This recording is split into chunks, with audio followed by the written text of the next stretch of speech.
One of the sayings I've come with now is to live in the moment. We spend so much time waiting, hoping tomorrow's gonna be better, that we miss sometimes some real good moments because time goes fast. When I look back, there was a number of things my parents instilled in me growing up, but probably the most important thing was I could be whoever I wanted to be. Even though I was growing up during the 60s and civil rights era where blacks were fighting just for the right to even vote and be able to live free and live where you want to live, my parents never made me feel like I had to limit what I wanted to do or who I wanted to be. In fact, my dad was a second lieutenant in Panama, and my mother, she was pregnant with me there. She came back to the United States 3 months before I was born so I could be born in the United States. And she said when I was growing up, I did that so you could be president of the United States one day. My parents taught me to be whoever I wanted to be in life and don't let anything hold me back. My name is Charles David Moody Jr., and I am the CEO of C.D. Moody Construction Company. And I also run a website called moodyspeaks.com that helps survivors of childhood sexual abuse. And I even wrote a book called Fighting Through the Fear, My Journey of Healing from Childhood Sexual Abuse. We've done some really exciting projects in Atlanta, but one of them that really sticks out for me is the Ray Charles Performing Arts Center over at Morehouse College. What Ray Charles stood for, I mean, here's a guy who was blind. The thought that he could do what he was doing was unheard of.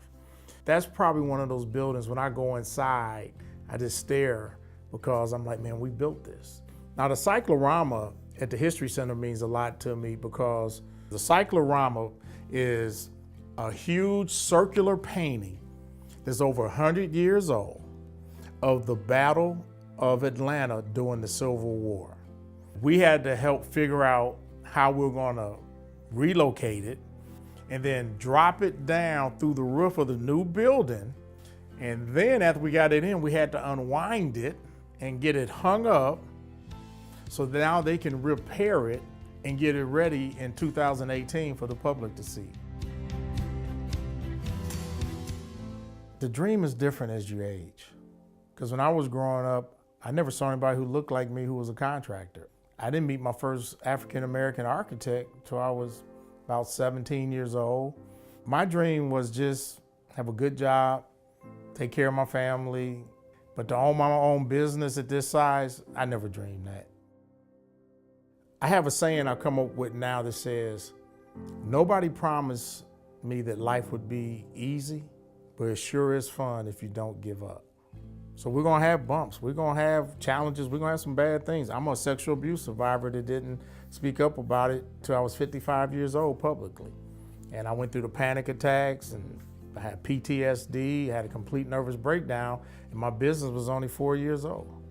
But God and my wife helped me get through it. So I'm proud to be an American. I'm proud of what opportunities are here, and I hope we will continue to work to provide those opportunities and not forget those who don't have hope.